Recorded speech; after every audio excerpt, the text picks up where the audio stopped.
Welcome to Wolverine Fan Therapy. Hello, Wolverine fans, and welcome.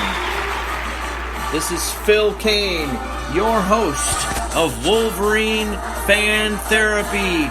Welcome to another episode. All right, let's get right into it. Today, it's Friday.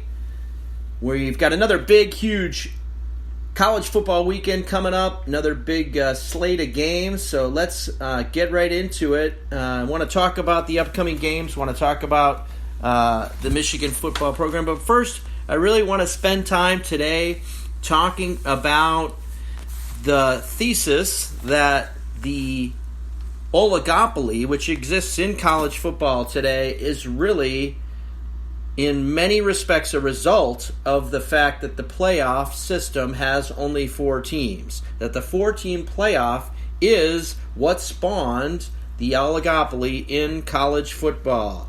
All right, let's get into it. That's today's topic. We're going to get right into it. College football fans. All right. First thing to do is to admit that there is an oligopoly in college football. Any ardent watcher of college football has to admit that that's what we are faced with. There is a huge competitiveness issue that exists in college football today.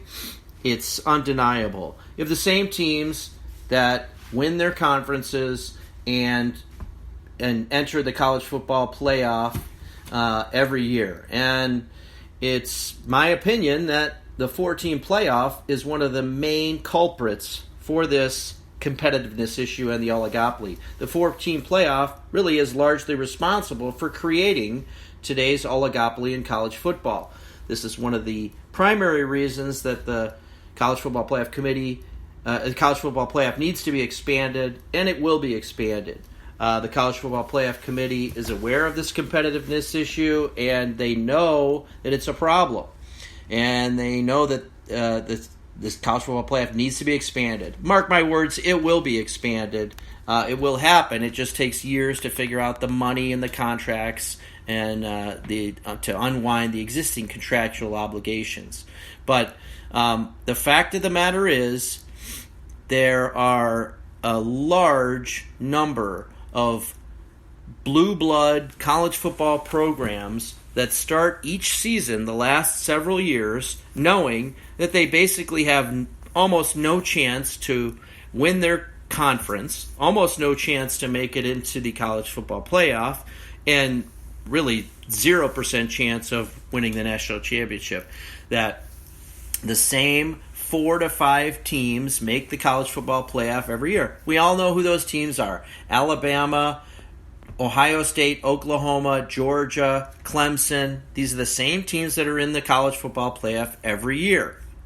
And the college football playoff has become basically, this is the reality.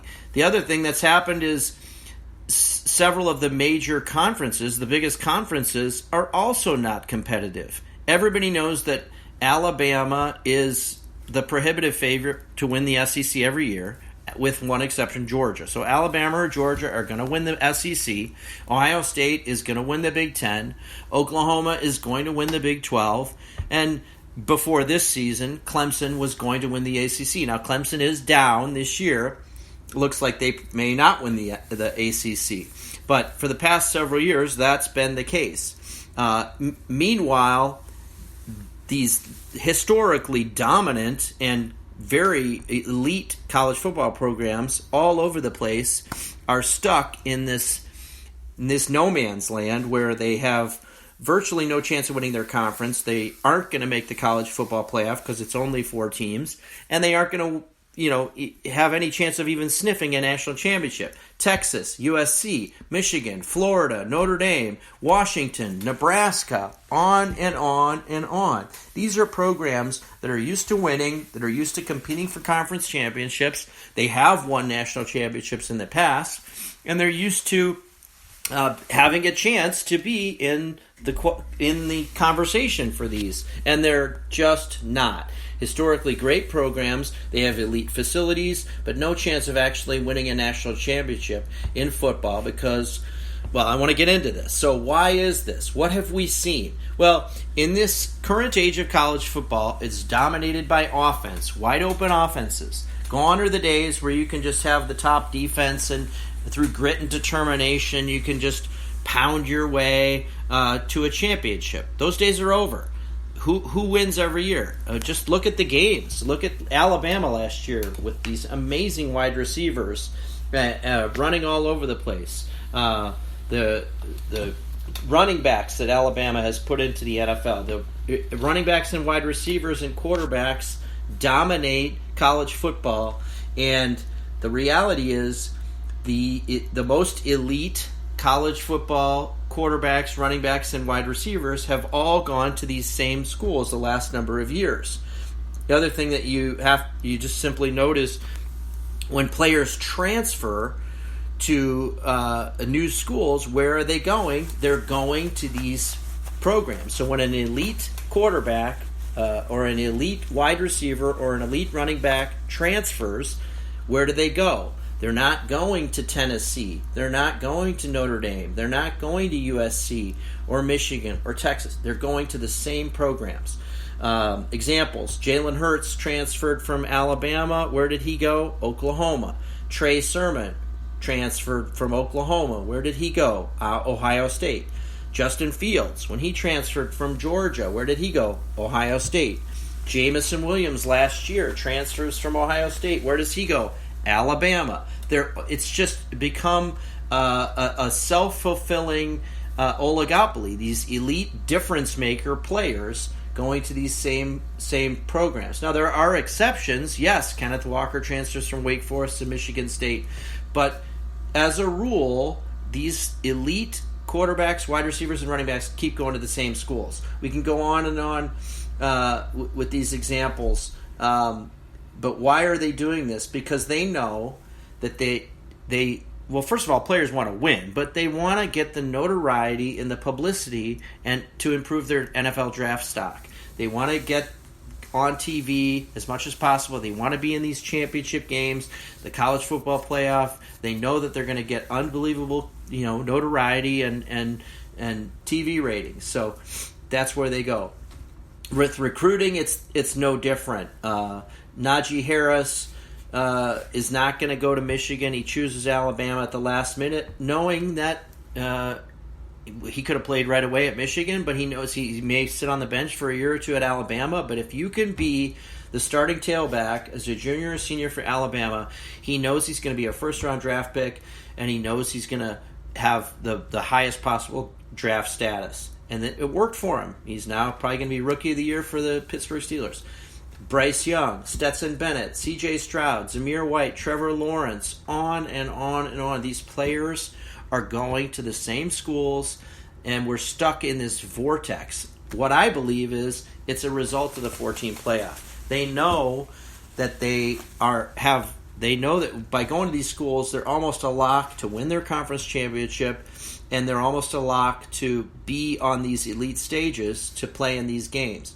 And I believe that this is a creation of the 14 playoff system. Now, there are other reasons, for sure, but the CFP absolutely needs to expand the playoff, and in my opinion, they know it. There are way more blue blood college football programs with these monstrous fan bases that are on the outside looking in with no chance of getting these elite players and therefore no chance of playing in the college football playoff. These historically great programs are stuck on the outside looking in, and then what you have happen because these schools have such monstrous fan bases and contracts and people depending on their programs to win, they're stuck. They're stuck in this fire the coach every few years. Texas just fired their coach after 3 years, and they get Sarkisian, and he's not doing any better. They've lost 5 games. USC fires Clay Helton. Florida's talking about firing their coach again. Washington, Nebraska. Oh, they bring in their savior, Scott Frost, and now they want to fire him only 3 seasons later. And Michigan fans, we have to accept that this is the reality. Now, that doesn't mean we can't criticize the coaching staff. No, I'm not saying that. Please, I get this all the time. I'm just some Harbaugh defender. Nothing could be further from the truth. Harbaugh is not above criticism, and when you're getting paid, tens of millions of dollars, and there's some of these assistant coaches are making more money than head coaches would have made 25, 30 years ago. They are absolutely open to criticism, and I was no different than most Michigan fans. I fell into the trap that I thought Harbaugh was going to somehow elevate us to getting these players, but it didn't happen. But I'm also just not naive enough to think that somehow firing Harbaugh and getting a new coach in there would magically change this oligopoly, this dynamic that and allow Michigan to all of a sudden get these elite offensive players. I just don't believe that would happen. So as Wolverine fans, now that once you accept that this reality is the way it is, until the college football playoff is expanded, this is the situation. Nobody's happy about it, but again, my take is that Harbaugh and its coaches at these other programs, Scott Frost, they're certainly not above criticism. If you want to see bad coaching decisions, I watched that Nebraska-Ohio State game that happened last week. It's absolutely maddening, some of the coaching decisions that were made by Scott Frost to try to kick a field goal. They can't make a field goal instead of just going for it. Try to win this game. And they end up losing. They're in the game the whole way. They lose a tight game to Ohio State where their defense played quite well, held Ohio State down, but they keep trying to win with field goals. It's just absolutely maddening. So, look, these coaches deserve the criticism that they're getting. Harbaugh deserves criticism. We totally got out-coached in the Michigan State game, and he blew that game. But to think that somehow, firing him, there's somehow this magical savior out there that is going to change this dynamic and change this massive competitiveness issue that exists in college football is just silly and naive. It's like Greek mythology. It's some kind of a mythic idea, and it's just not the case. So, first thing to do is to accept that this oligopoly exists. Next, to accept that the 4-team college football playoff, having only 4 teams that make it, is contributing to this. And it needs to be expanded to 8 teams and eventually probably 12 or 16. This simply has to happen to solve the competitiveness problem in college football.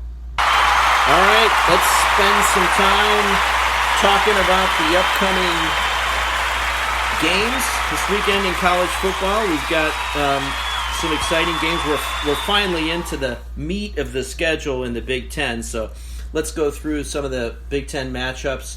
We'll start with Minnesota and Iowa. If you can figure out either of these 2 teams, you're a whole lot better than I am. The whole Western Division is this an enigmatic mess. Minnesota looked like they were really hitting their stride. Their offense was really clicking, and then they lost this just inexplicable game at home to Illinois where they just played terribly. They got to travel to Iowa. Iowa's a 4.5-point favorite. I'd probably give the slight edge to Iowa, given that it's such a tough place to play.